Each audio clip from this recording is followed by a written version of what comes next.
ketika orang tua ibaratnya menyelesaikan masalahnya tidak dengan marah-marah atau seperti apa, dengan diskusi, itulah contoh yang terbaik. Pendidikan pintar, kita tuh pintar tetapi tidak berkarakter itu sangat tidak lazim atau itu tidak harus dikurangin, karena ketika kita tidak mempunyai karakter, pendidikan kita ini akan dianggap nol. Pendidikan itu tidak hanya berstatus gelar yang tinggi, tetapi bagaimana kita bermanfaat untuk hari ini dan ke depannya.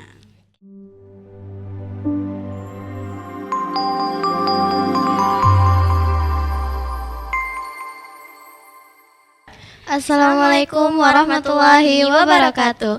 Halo Sobat Nuja, selamat datang di podcast Nurul Jadid, cerdas berintegritas. Di sini dengan saya Karen Kesyananta dan partner saya Kroto Aini Wulandari. Kami dari media Nurul Jadid yang akan menemani teman-teman dalam beberapa waktu ke depan.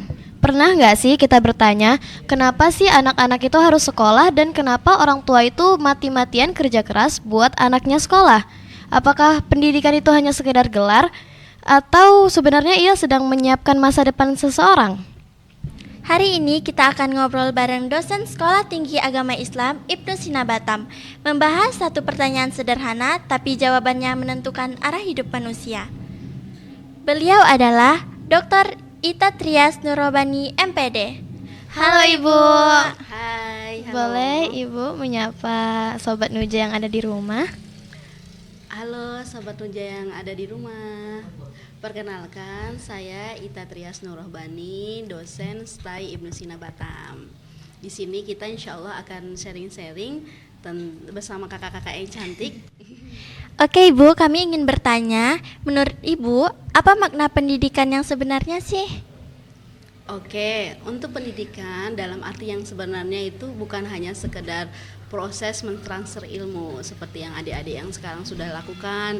Kita kan mentransfer ilmu dari tingkat yang paling kecil, kemudian SD, SMP, SMA, kemudian lanjut di perguruan tinggi. Tetapi proses pendidikan yang sejati adalah memanusiakan manusia. Bagaimana kita melatih diri kita untuk menjadi suatu manusia yang berkarakter, bersikap, berakhlak mulia. Yang mana kita juga harus mengupdate diri kita itu tidak hanya nilai-nilai yang ada di sekolah itu, tetapi kita harus memancingkan akhlak kita, adab kita. Nah, itu semuanya berintegrasi atau berkesinambungan, gitu ya. Jadi menurut Ibu, apakah pendidikan itu hanya soal nilai dan ijazah? Terus kalau seseorang pintar tapi tidak berpendidikan secara karakter, apa dampaknya bagi masyarakat? Oke, tidak, nilai dan ijazah itu adalah suatu alat ukur yang mana kita bisa memberikan suatu standarisasi diri kita sendiri sebagai individu di dalam suatu persaingan global ini. Nah, kalau untuk yang berkarakter, pendidikan pintar, kita tuh pintar tetapi tidak berkarakter itu sangat tidak lazim atau itu tidak harus dikurangin, karena ketika kita tidak mempunyai karakter, pendidikan kita ini akan dianggap nol. Jadi semuanya itu harus didasari oleh adab. Oke, takdib, tarbiyah itu harus beriringan. Ketika adab kita, kemudian attitude kita itu sudah bagus, insya Allah pendidikan yang akan kita jalani itu akan lebih luas atau lebih mengena di masyarakat nanti. Contohnya, ketika kita mendapatkan nilai yang sempurna, 100 atau ibaratnya memang the best of student gitu, tetapi kita jauh dari karakter yang di atasnya, ibaratnya karakternya tidak sopan seperti itu harus dihindari, karena itu akan memunculkan suatu egoisitas anak-anak. Jadi untuk melatih karakter itu sendiri kita harus mulai dari sejak dini. Tidak, kalian ini sedang berproses nih di jenjang SMP, SMA ya kan.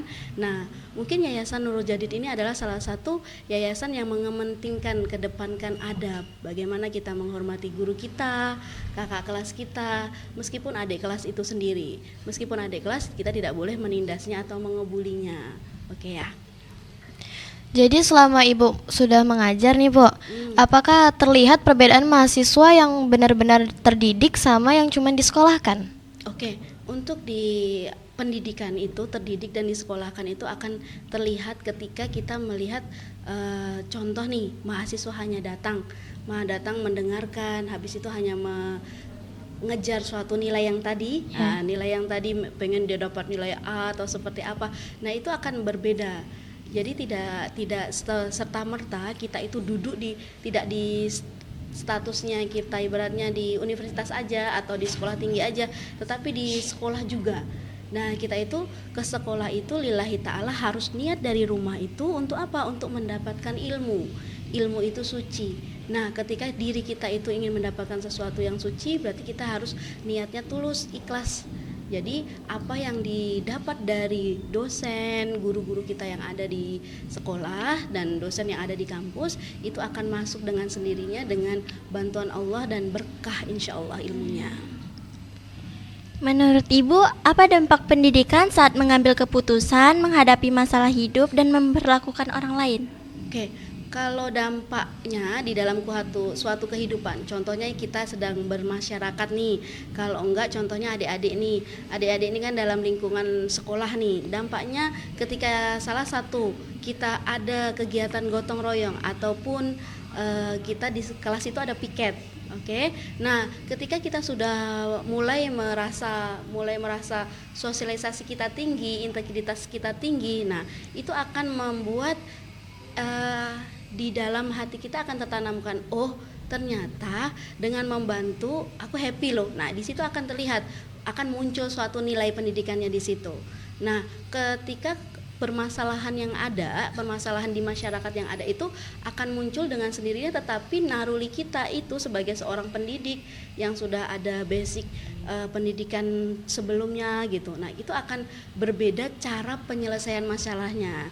Jadi tidak ada kata-kata egois, dia akan lebih mementingkan apa? Mementingkan muhasabah dulu. Contohnya ada masalah, bagaimana sih kita harus tabayun dulu, nggak boleh ngejudge, oh ini salah, tidak.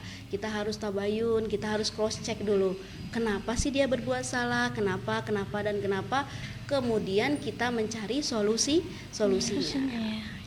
Jadi kita tidak boleh mengejudge suatu permasalahan, pasti ada titik penyelesaiannya. Jadi orang bilang kan Ibu, pendidikan itu kan dimulai dari lingkup terkecil kan Bu, yaitu keluarga. Jadi menurut Ibu, kesalahan yang paling sering dilakukan orang tua dalam mendidik anak itu apa tuh Ibu? Oke, mungkin Ibu tidak mengejas seorang orang tua itu salah, tetapi bukan kesalahan orang tua, tetapi memang minimnya atau ibaratnya pengetahuan orang tua itu kan berbeda-beda. Ketika beliau dulu waktu sekolah, beliau itu selalu dipaksa seperti ini dan pembelajarannya itu stuck seperti itu. Contoh, dulu waktu pas di zaman pembelajaran di zaman dulu itu kita selalu kalau tidak A, tidak 100, mungkin anak ini kurang. Ibaratnya kita selalu dimarah atau seperti apa gitu. Nah, itu bukan kesalahan orang tua, tetapi memang standarisasi dulu dan sekarang itu berbeda. Sedangkan bakat anak itu tidak boleh disamaratakan antara A dan B. Yang satu bisa berenang, yang satu bisa golf, yang satu bisa memanah, yang satu bisa matematika.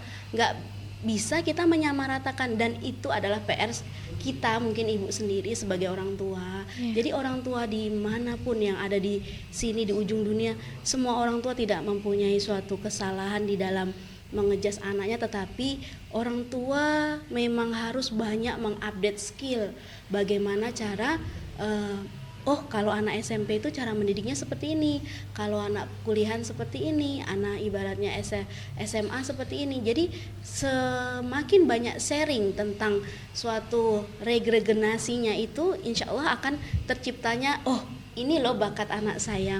Oh, anak saya ternyata IPA-nya lemah, alhamdulillah di bahasa Indonesianya tinggi. Nah, ataupun sebaliknya, ketika anak saya happy di public speaking, mungkin memang dia di skill yang akademik yang lain mungkin dia agak rendah. Itu tidak suatu permasalahan yang mutlak atau bukan dijudge dia tidak bisa atau tidak pintar bahasa kasarnya.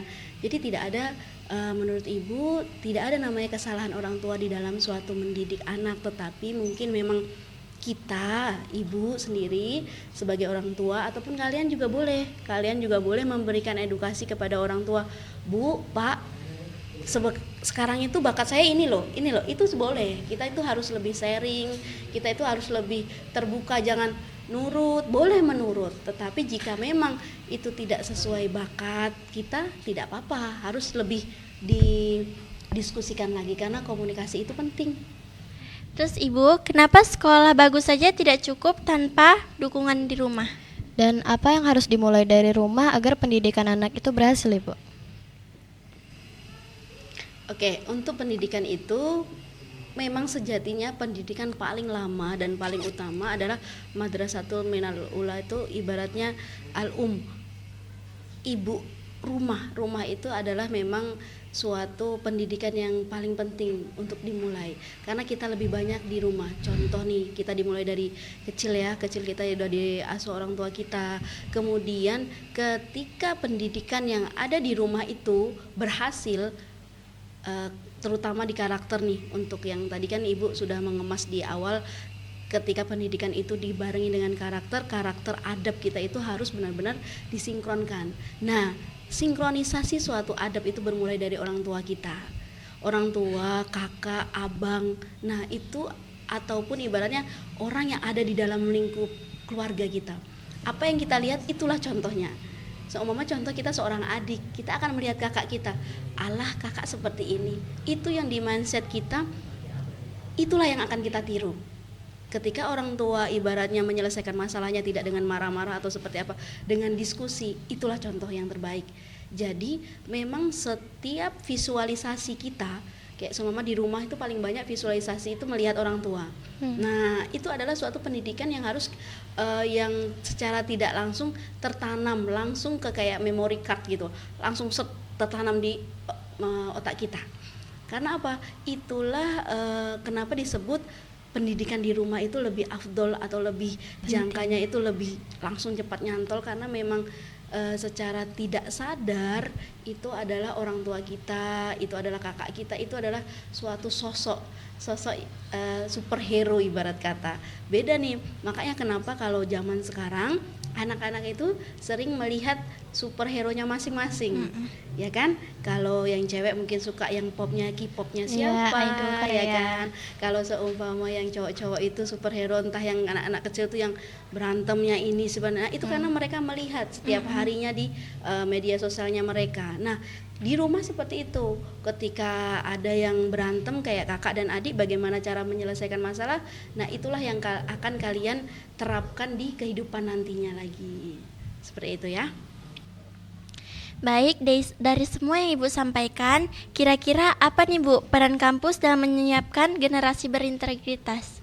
Oke, untuk peran kampus dalam menyiapkan ibaratnya individu yang berintegritas, kampus itu harus mempunyai peran sangat penting. Salah satunya yaitu menyiapkan tempat yang aman dan nyaman. Untuk apa? Untuk belajar, untuk menggali potensi atau bakat yang ada. Kemudian kampus juga harus menyediakan atau bisa menghubungkan integrasi antara habluminanas. Jadi kita mengasah tidak hanya skill akademik tetapi non akademik. Jadi seperti yang tadi pertanyaan adik-adik yang di awal tadi, tidak hanya nilai dan ijazah aja. Iya. Oke ya. Jika generasi di hari ini tidak serius dididik 10-20 tahun ke depan, menurut Ibu Indonesia akan jadi seperti apa nih, Bu? Kalau menurut Ibu, menurut saya ketika kita mengesampingkan suatu pendidikan, kita itu tidak benar-benar serius mendidik anak didik mulai dari sekarang ini, kita akan krisis integritas, krisis di dalam suatu tidak bentuk akademik tetapi suatu attitude yang akhlak tadi. Jadi memang kalau pendidikan tidak dimulai dari sekarang, kita tidak menghargai guru, ibaratnya mengesampingkan suatu nilai pendidikan, itu akan fatal. Karena apa? Pendidikan adalah pondasi utama kita untuk menuju bangsa yang lebih bagus lagi. Tidak boleh kita itu mengesampingkan, apalagi pendidikan formal dan non formal, dan pendidikan agama adalah suatu pendidikan yang harus ditanamkan anak-anak di zaman sekarang ini. Dari tadi kan kita udah ngomong nih Bu, boleh dong Ibu kasih satu pesan penting untuk Sobat Nuja yang di rumah, kayak kalimat yang wajib diingat untuk tentang pendidikan gitu. Oke, untuk Sobat Nuja yang ada di seluruh penjuru Batam khususnya dan adik-adik sekalian di sini, pendidikan itu tidak hanya berstatus gelar yang tinggi, tetapi bagaimana kita bermanfaat untuk hari ini dan ke depannya. Jadi Sobat Nuja, kalau semisalnya kita hari ini lelah karena kita berjuang demi sekolah, demi pendidikan, percayalah ini lebih baik daripada esok kita lelah karena kebodohan. Terima kasih kepada Ibu Ita yang sudah meluangkan waktu untuk podcast Nurul Jadid Batam. Semoga obrolan hari ini bukan cuma didengar tapi menggerakkan. Sampai jumpa di episode berikutnya. Tetap berkarya, tetap beradab, dan terus menginspirasi bersama media Nurul Jadid. Nurul Jadid, cerdas berintegritas. Wassalamualaikum warahmatullahi wabarakatuh. Waalaikumsalam warahmatullahi wabarakatuh.